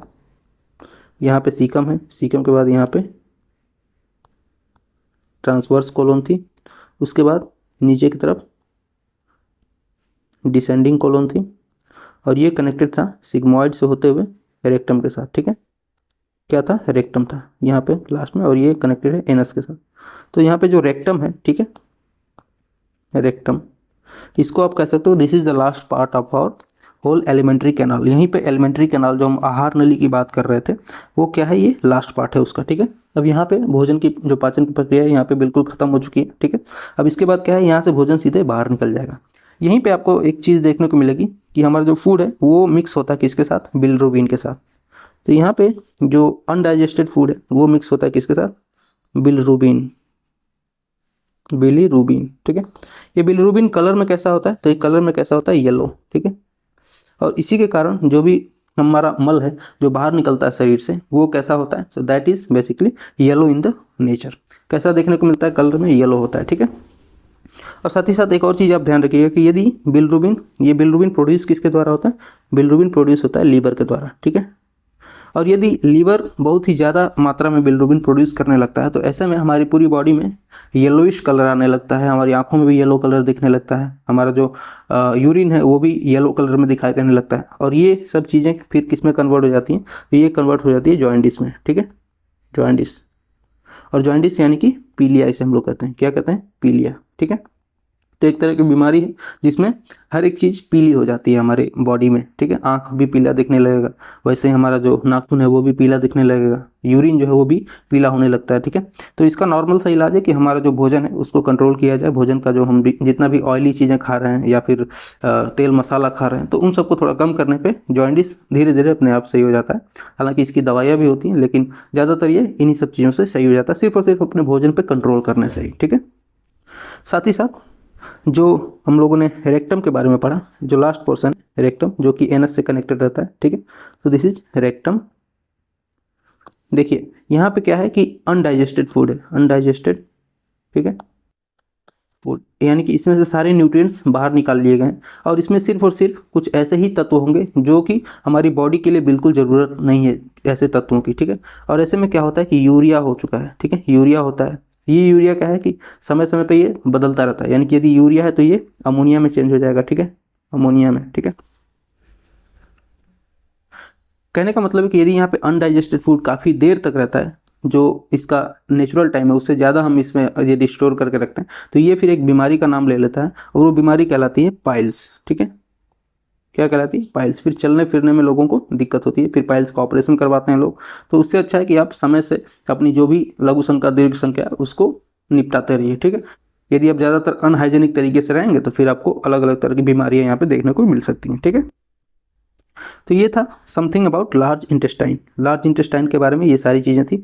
एक और इंपॉर्टेंट चीज़ याद रखिएगा कि एक बीमारी होती है डायरिया, डायरिया बोलते हैं हम लोग जिसे जिसे हम लोग कहते हैं दस्त आना या फिर लूज मोशन। उसका भी कनेक्शन इसी से, जो हमारा ये लार्ज इंटेस्टाइन है इसी से इसका भी कनेक्शन है। क्या होता है कि जब हमारी ये जो लार्ज इंटेस्टाइन है कई बार यहाँ पे स्वेलिंग हो गई या कोई और प्रॉब्लम हो गई जिसकी वजह से ये अच्छे से काम नहीं कर पाती, अच्छे से फंक्शन नहीं कर पाती। और ऐसे में क्या होता है कि जो भी हमने भोजन किया है जो कि लार्ज स्मॉल इंटेस्टाइन से आ रहा है और लार्ज इंटेस्टाइन में मिक्स हो रहा है, तो ये भोजन आता तो है लेकिन जैसे ही यहाँ पे ये मिक्स होता है लार्ज इंटेस्टाइन में तो लार्ज इंटेस्टाइन अच्छे से फंक्शन चूँकि कर नहीं रही है और ऐसे में जो वाटर का एब्जॉर्प्शन है वो अच्छे से नहीं हो पाता है, तो वाटर क्या होगा, कम एब्जॉर्ब होगा, ठीक है। अब वाटर कम एब्जॉर्ब होगा तो सारा का सारा पानी इसी हमारा जो रेक्टम है या फिर एनस है इसके रास्ते से क्या होगा, बाहर आ जाएगा, ठीक है। तो ऐसे जो बीमारी है उसको हम लोग बोलते हैं डायरिया। क्या बोलते हैं, डायरिया, ठीक है। लूज मोशन भी इसी का एक छोटा सा रूप है, लूज मोशन, ठीक है। और ये क्या होता है कि ये ऐसा पानी है जो हमारी बॉडी को एब्जॉर्ब होना चाहिए था, हमारी बॉडी को इस पानी की ज़रूरत थी। अब ये क्या है कि ऐसा पानी जब शरीर से बाहर निकल जाएगा तो हमारी बॉडी क्या होगी, कमज़ोर होने लगेगी, क्योंकि हमारी सेल्स जो हैं, सेल्स हमने बात करी थी, सेल्स को भी वाटर की ज़रूरत होती है, our cells need water, okay. अब यदि सारा पानी हमारे इस शरीर से बाहर निकलते जा रहा है, निकलते जा रहा है, निकलते जा रहा है, तो इसे तो पानी मिल नहीं रहा है, जो कोशिकाएं उनको पानी मिलेगा नहीं, कोशिकाएं पानी नहीं पाएंगी तो कोशिकाएं क्या होंगी, पिचकनी शुरू हो जाएंगी। और जैसे ही कोशिकाएं पिचकेंगी वैसे ही क्या हो जाएगी, हमारी बॉडी में हमें डेथ का सिग्नल मिलने लगेगा, यानी कि कई बार लोगों की डिहाइड्रेशन की वजह से मौत हो जाती है। तो पानी कम होगा तो क्या होगा, डिहाइड्रेशन होगा, और डिहाइड्रेशन की वजह से मृत्यु तक हो जाती है, क्या हो जाती है, डेथ, ठीक है। डिहाइड्रेशन की वजह से डेथ तक हो जाती है, ठीक है। तो इस बात का ध्यान रखें कि यदि डायरिया जैसे सिम्टम्स आ रहे हैं या फिर लूज मोशन के सिम्टम्स आ रहे हैं तो ये काफ़ी भयानक स्थिति है और ऐसे में जान भी जा सकती है यदि समय पे कोई भी कदम नहीं उठाया गया तो, ठीक है। अब आगे बढ़ते हैं और समझते हैं जो डाइजेस्टिव हमने सिस्टम पढ़ा इसमें कई सारे प्रोसेस हो रही हैं। तो एक बार जो इसमें स्टेजेस हैं इनका थोड़ा सा हम लोग अच्छे से स्टडी करते हैं कि कौन कौन से स्टेजेस में हमारा डाइजेशन हो रहा है। तो सबसे पहला जो स्टेज है that is known as ingestion. क्या कहलाता है, इंजेशन। इंजेशन मतलब कि फूड को हम लोग इंसर्ट कर रहे हैं, ठीक है। फूड इंसर्ट कहाँ से होगा, तो हमारा जो माउथ है या फिर बकल कैविटी है यहाँ से, ठीक है, बकल कैविटी। तो माउथ से क्या होगा, फूड इंसर्ट होगा, ठीक है। इंजेक्शन मतलब कि फूड को अपने मुख के अंदर डालना, ठीक है, पहला काम। दूसरा क्या है, प्रोपल्सन। प्रोपल्सन मतलब कि भोजन को आगे ढकेलना। तो आगे ढकेलने का काम किसका है, तो पुशिंग फूड फॉरवर्ड, क्या करना है, फॉरवर्ड, आगे ढकेलना। ये किसका काम है, तो दिस इज ऑफ हमारा जो ओइसोफेगस था या फूड पाइप जिसे हम लोग बोलते हैं, फूड पाइप, इसका जो मेन काम है क्या है, भोजन को आगे की तरफ ढकेलना, फूड पाइप का, ठीक है। और इसके साथ ही साथ हमारा जो स्टमक है, इसका भी हमने देखा था, स्टमक में भी क्या होता है, भोजन आगे की तरफ बढ़ रहा था। इसके साथ ही साथ जो लार्ज और स्मॉल इंटेस्टाइन और लार्ज इंटेस्टाइन, यहाँ भी भोजन क्या है, वो आगे बढ़ रहा है, डाइजेशन हो रहा है, उसके साथ साथ आगे भी बढ़ रहा है। उसके बाद हम लोगों ने डाइजेशन के बारे में समझा। तो डाइजेशन में दो चीज़ें हमने देखी, मैकेनिकल और केमिकल। मैकेनिकल क्या होता है कि जहाँ पे दांतों से ही तोड़ फोड़ की जाए, ठीक है। तो फिजिकल जो हमने पढ़ा था, फिजिकल डाइजेशन या फिजिकल वेदरिंग, ठीक है। और दूसरा क्या है, केमिकल डाइजेशन। और ये दोनों कहाँ पे होंगे, तो देखिए फिजिकल हमारे दांतों के द्वारा तोड़ा फोड़ा जाता है। केमिकल क्या होता है, हाइड्रोक्लोरिक एसिड मिल रहा है पेट के अंदर, ठीक है, hydrochloric acid in the stomach. इसके साथ ही कई सारे एंजाइम्स हैं जो रिलीज हो रहे हैं हमारे, अलग अलग, जो पेंक्रियाज है, वैसे ही बाइल जूस है जो गाल ब्लैडर रिलीज कर रहा था। तो ये सारे एंजाइम्स क्या करते हैं, हमारे भोजन को मैकेनिकली और केमिकली तोड़ते हैं छोटे छोटे पार्ट में। उसके बाद क्या हो रहा था, एब्जॉर्प्शन। क्या हो रहा है, एब्जॉर्प्शन। एब्जॉर्प्शन क्या है कि न्यूट्रिएंट्स जो हैं इनका अवशोषण होगा हमारी बॉडी में। और ये सबसे ज़्यादा आपको कहाँ पे देखने को मिलेगा, ये देखने को मिलेगा स्मॉल इंटेस्टाइन में और लार्ज इंटेस्टाइन में, ठीक है, लार्ज इंटेस्टाइन में, ठीक। तो इन दोनों जगहों पे क्या होगा, भोजन का एब्जॉर्प्शन होगा, यानी कि भोजन जो है वो, उसमें जो भी न्यूट्रिएंट्स वो हमारे बॉडी के द्वारा एब्जॉर्ब किए जाते हैं। नेक्स्ट जो है दैट इज एसिमिलेशन। क्या है, एसिमिलेशन। एसिमिलेशन में क्या होता है, तो एसिमिलेशन में अब ये जो न्यूट्रिएंट्स हैं ये हमारे ब्लड स्ट्रीम में मिल जाते हैं। Mixing of nutrients into blood stream, ठीक है, ब्लड स्ट्रीम या फिर लीवर, ठीक है। लीवर भी लेता है, कुछ कई सारे ऑर्गन्स हैं हमारे बॉडी में जो इन न्यूट्रिएंट्स को एब्जॉर्ब करते हैं और हमारे ब्लड स्ट्रीम में मिक्स कर देते हैं। उसके बाद जो लास्ट है दैट इज इगेशन या फिर डिफेक्शन। इसमें हम लोग क्या देखा कि हम लोगों ने रेक्टम और रेक्टम से होते हुए एनस की तरफ जो अनडाइजेस्टेड फूड है जिसकी हमारी बॉडी को बिल्कुल ज़रूरत नहीं है, वो क्या कर जाता है, शरीर के बाहर निकल जाता है, ठीक है। तो exit of undigested food, okay, undigested food, ठीक है। तो जो अनडाइजेस्टेड फूड था उसको हमारे शरीर से बाहर निकालने का जो प्रोसेस है वही क्या कहलाता है, डिफेक्शन या एगिशन, ठीक है। इसको आप समझ लीजिए कि ये एक क्या है, स्टेज है, जिसके बाद दूसरा स्टेज आता है, ठीक है। तो इसका जो 5 टोटल स्टेज आपको देखने को मिलेगा, पहला है दिस वन इज इंजेशन, ठीक है। उसके बाद है डाइजेशन, ठीक है। डाइजेशन के बाद जो नेक्स्ट है दैट इज एब्जॉर्प्शन। एब्जॉर्प्शन के बाद नेक्स्ट है एसिमिलेशन,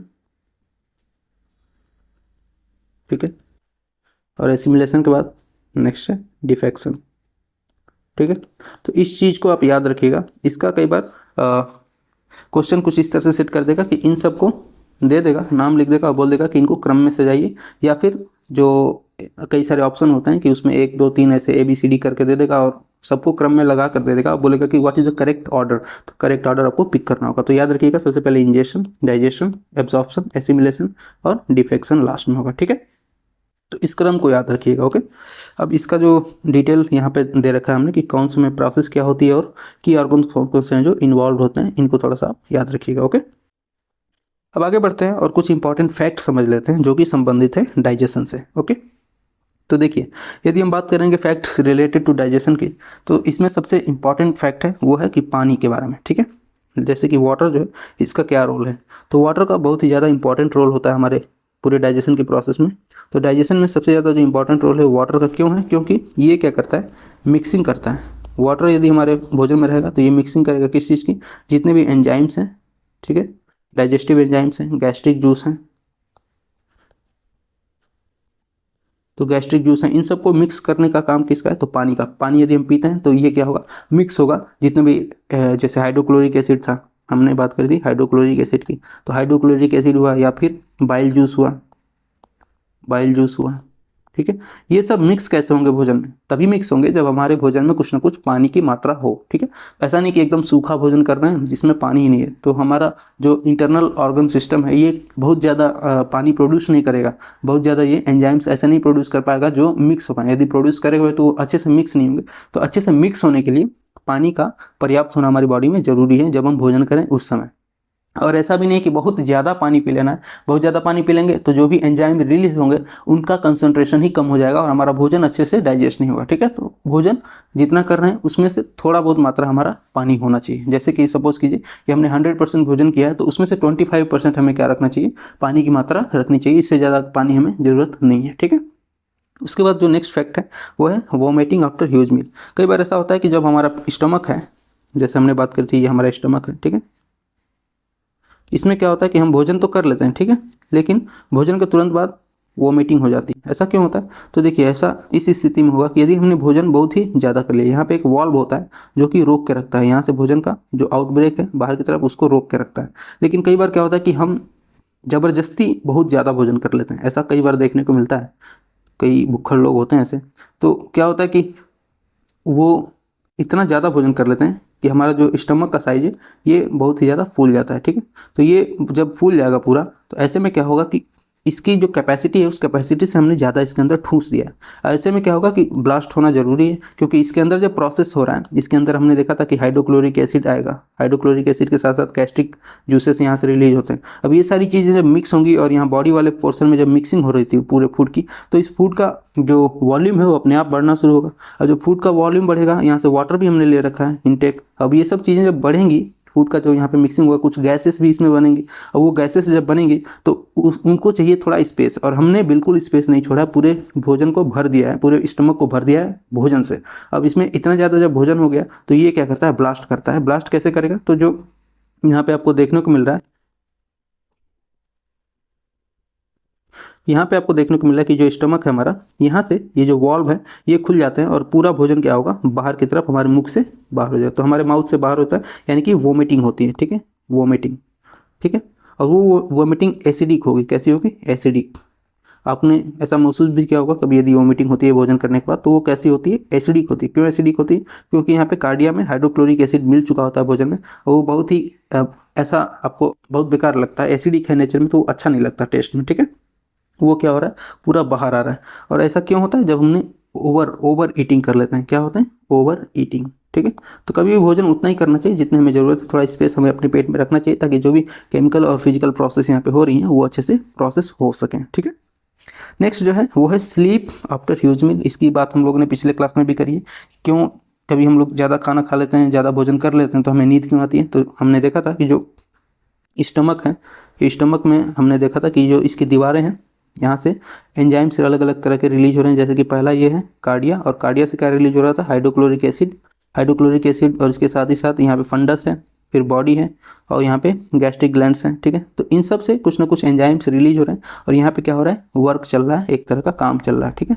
वर्क चलेगा तो यहाँ पे क्या होगी? एनर्जी की रिक्वायरमेंट होगी, और एनर्जी की रिक्वायरमेंट कौन प्रोड्यूस करते हैं? तो इसकी जो दीवालों के पास है ब्लड वेसल्स, ठीक है। अब ये ब्लड वेसल्स क्या करती हैं? एनर्जी प्रोड्यूस करती हैं, एनर्जी देती हैं किसको? स्टमक को। और ऐसे में जब ज़्यादा एनर्जी, ज़्यादा भोजन कर लेने पे ज़्यादा एनर्जी इसको रिक्वायर्ड होगी काम करने के लिए, तो ये ब्रेन को सिग्नल जाता है, ठीक है। और ब्रेन क्या करता है कि थोड़ा एनर्जी कम लेना शुरू करता है। जब भी हमारे ब्रेन में ब्लड वेसल्स कम होंगे, उसमें ब्लड वेसल्स का फ्लो होगा, सारा ब्लड वेसल्स का फ्लो, जब ब्लड का फ्लो इस तरफ होगा स्टमक के पास, तो हमारा जो ब्रेन है उसको सिग्नल कम मिलता है। और ऐसे में क्या होता है कि वो उसको सिग्नल मिलता है कि आप थोड़ी देर रेस्ट कर लो, और ऐसे में हमें थोड़ा सा डेजीनेस फील होता है, ठीक है। डेजीनेस होगा और हम थोड़ा सा स्लीपी फील करते हैं। कैसा फील करते हैं? स्लीपी फील करते हैं जब हम ओवर ईटिंग कर लेते हैं तब, क्योंकि डाइजेशन में क्या हो रहा है? एनर्जी जा रही है और ब्लड वेसल्स में ब्लड यहाँ पे ज़्यादा फ्लो कर रहा है, ठीक है। ये सिंपल सा रीजन है उसका। नेक्स्ट है वोमिटिंग ऑन द स्विंग। कई बार क्या होता है कि हम लोग झूले झूल रहे होते हैं, या फिर कई बार ऐसे जब बस यात्रा करते हैं जो किसी पहाड़ी रास्ते से होकर जाती है, तो ऐसे में वहाँ पे वोमिटिंग हो जाती है। हम लोग के जो पेट से कई चीज़ें जो हैं बाहर आ जाती हैं जो हमने भोजन किया होता है। ऐसा क्यों होता है? तो इसमें देखिए, इसमें डाइजेशन वाला रोल नहीं है, बल्कि इसमें रोल है हमारे ब्रेन का, ठीक है। जो हमारा ब्रेन होता है वो बिल्कुल हैबिचुएटेड नहीं होता किसी अलग चीज़ को एक्सेप्ट करने के लिए। क्या होता है कि हमारी बॉडी है ये एक नॉर्मल सिचुएशन में रह रही है, ठीक है, तो इसको नॉर्मल सिचुएशन में रहने की आदत है, ठीक। लेकिन जब भी कोई ऐसा चेंज, अचानक से कोई ऐसा चेंज इसको महसूस होता है कि वो हमारी बॉडी के बिल्कुल जो हमने पहले महसूस ही ना किया हो, तो हमारी बॉडी एक अलग तरह से रिएक्ट करती है, हमारा ब्रेन अलग तरह से रिएक्ट करता है। इसी में एक रिएक्शन आता है, वो है झूले का। जब हम झूले पे चढ़ते हैं तो हमारी बॉडी, चूंकि हम रोज़ झूले पे तो चढ़ते नहीं हैं, कभी कभी झूला, कभी मेले में गए झूले पे चढ़ गए, तो हमारी बॉडी को उसका बिल्कुल भी अनुभव नहीं है। और जब हम सपोज कीजिए हमने कुछ खा पी करके चढ़े हैं तुरंत झूले के ऊपर, तो ब्रेन को तुरंत सिग्नल जाता है, और वो पहला सिग्नल उसका यही होता है कि हमारी बॉडी ने कुछ ऐसी चीज़ खा ली है जो उसने खाना नहीं चाहिए था, ठीक है। पहला सिग्नल ब्रेन के पास यही जाता है, और ब्रेन क्या कहता है कि उसको ऐसा फील होता है कि हमारी बॉडी ने कुछ ऐसी चीज़ खा ली है जो उसे खाना नहीं चाहिए था, और सबसे पहला सिग्नल जाता है स्टमक को कि जो भी हमने खाया है उसको बाहर निकालो, ठीक है। अब ऐसे में क्या होता है कि हमारी बॉडी चूंकि हैबिचुएटेड नहीं थी और ब्रेन ने सिग्नल दिया कि जो भी पेट के अंदर उसे बाहर निकालो, तो क्या हो जाता है यहाँ पे फिर वोमिटिंग हो जाती है। जब हम झूले पे होते हैं या फिर किसी ऐसे घुमावदार रास्ते पे होते हैं जो कि पहाड़ी रास्ता है और हम बस में बैठे हुए होते हैं, तो ऐसे में कई बार उल्टियाँ हो जाती हैं, ठीक है। और इसमें आपको आई होप इसका प्रोसेस समझ में आया होगा कि जो हम जिस चीज़ के लिए हैबिचुएटेड नहीं है, जब उसमें घुसते हैं हमारी बॉडी अलग तरह से फॉर्म करने के लिए, फंक्शन करने के लिए बनी हुई है। अचानक से जब वो चेंजेस आते हैं तो हम लोगों को ऐसा फील होता है और वोमिटिंग हो जाती है, ठीक है। नेक्स्ट है एसिमिलेशन। एसिमिलेशन क्या होता है? तो एसिमिलेशन के बारे में हमने बात करी कि जो भी हम भोजन कर रहे हैं, ठीक है, तो उस भोजन से जो भी न्यूट्रिएंट्स पोर्शन है, उस न्यूट्रिएंट पोर्शन को एब्जॉर्ब करने की जो प्रोसेस है वो क्या कहलाती है? एसिमिलेशन, ठीक है। तो न्यूट्रिएंट्स जो हैं, ठीक है, इनको एब्जॉर्ब करना, एब्जॉर्प्शन की जो प्रोसेस है ये क्या कहलाती है? This is known as assimilation, okay. उसके बाद जो नेक्स्ट है दैट इज़, कई बार लोग कहते हैं कि कैसे पानी पीना चाहिए, कैसे पानी नहीं पीना चाहिए। इसके बारे में भी बहुत सारा डिस्कशन होता है कि हाउ टू ड्रिंक वाटर, खड़े होकर पानी पिएं, बैठ के पानी पिएं, या फिर पानी नहीं पिएं, खाना खाते वक्त पानी पिएं या नहीं पिएं। इन सब के बारे में भी डिस्कशन, उसके बारे में हमने पहले ही बात करी कि वाटर का क्या रोल है। और साथ ही साथ आपको ये भी समझना चाहिए कि जो हमारी कोशिकाएँ हैं, जो सेल्स हैं, ठीक है, इनको फंक्शन करने के लिए वाटर की बहुत ज़्यादा ज़रूरत है। तो हमें वाटर की रिक्वायरमेंट्स होती है हमारी बॉडी में, और हमें अक्सर अपने आप को हाइड्रेटेड रखना चाहिए। कभी भी डिहाइड्रेशन की स्थिति उत्पन्न ना हो, ऐसी स्थिति का थोड़ा ध्यान रखना चाहिए, ठीक है। फिर है द रोल ऑफ फाइबर। तो फाइबर के बारे में भी हम लोगों ने बात की थी कि जब भी हम कोई भोजन करते हैं, ठीक है, तो अपने डाइट में इस चीज़ का थोड़ा ध्यान रखें कि फाइबरस फूड जो है, फाइबरस फूड, इसका थोड़ा सा इंटेक बढ़ाएं। फाइबरस फूड क्या होता है कि वाटर को बहुत ज़्यादा एब्जॉर्ब करता है, ठीक है, वाटर एब्जॉर्प्शन बहुत ज़्यादा होता है। तो वाटर यदि एब्जॉर्ब्ड है हमारे फूड में तो वो जाएगा अच्छे से डाइजेशन को और ज़्यादा हेल्प करेगा, क्योंकि हमने पहले भी बात करी कि वाटर यदि हमारी बॉडी में रहता है तो ज़्यादातर हमारे जो डाइजेशन की प्रोसेस है उसमें हेल्प होती है, ठीक है। तो फाइबरस फूड का भी यहाँ पे बहुत ज़्यादा इंपॉर्टेंट रोल है डाइजेशन से लेकर के। यदि बात करेंगे टोटल टाइम की कि कितना समय में भोजन डाइजेस्ट होता है टोटल, तो इसमें हम लोगों को देखने को मिलता है कि टोटल 24 से 36 आवर्स ये मिनिमम टाइम रिक्वायर्ड है, ठीक है, मिनिमम टाइम रिक्वायर्ड। इससे कम समय में भोजन नहीं डाइजेस्ट हो सकता, क्योंकि भोजन जो है हमारा, यदि हम बात करेंगे, देखिए यहाँ है ओइसोफेगस, यहाँ से आ रहा है ये स्टमक के अंदर, स्टमक से ये जा रहा है स्मॉल इंटेस्टाइन में, स्मॉल इंटेस्टाइन से ये वैसे घूमते घूमते ये चला जाएगा किस में? लार्ज इंटेस्टाइन में, और लार्ज इंटेस्टाइन से ये निकलेगा और कहाँ पे जाएगा फिर? ये जाएगा रेक्टम में, और रेक्टम से फिर ये बाहर, ठीक है। तो यदि आप बात करेंगे तो यहाँ पे स्टमक में ही कम से कम 6 से 7 या 8 घंटे यहाँ पे हो जाते हैं भोजन को। इसके बाद ये जब जाएगा इधर स्मॉल इंटेस्टाइन में, तो यहाँ से भी तकरीबन 8 से 10 घंटे लगते हैं इसको यहाँ पे। उसके बाद ये जब लार्ज इंटेस्टाइन में जाता है तो यहाँ भी तकरीबन इसको 10 से 12 घंटे आराम से यहाँ पे देने पड़ते हैं। इस तरह से यदि आप टोटल टाइमिंग्स वगैरह काउंट करेंगे तो ये मिनिमम कितना हो जाएगा? मिनिमम 36 से मैक्सिमम कितना हो जाएगा? मैक्सिमम हो जाएगा मिनिमम 24 से मैक्सिमम 36, ठीक है, 24 से 36 आवर्स, ओके। और यदि किसी का डाइजेशन और भी ज़्यादा स्लो है तो उसको फिर और भी ज़्यादा टाइम लगेगा, और ऐसे में आपको उसका 48 घंटे तक भी देखने को मिल सकता है यदि किसी का डाइजेस्टिव प्रोसेस बहुत ही ज़्यादा स्लो है तो, ठीक है। तो आई होप आपको डाइजेशन का ये जो पूरा टॉपिक है वो अच्छे से समझ में आया होगा। यहाँ पे डाइजेशन कंप्लीट होता है, ठीक है। अब हम लोग मिलेंगे अगले क्लास में, तब तक के लिए जय हिंद।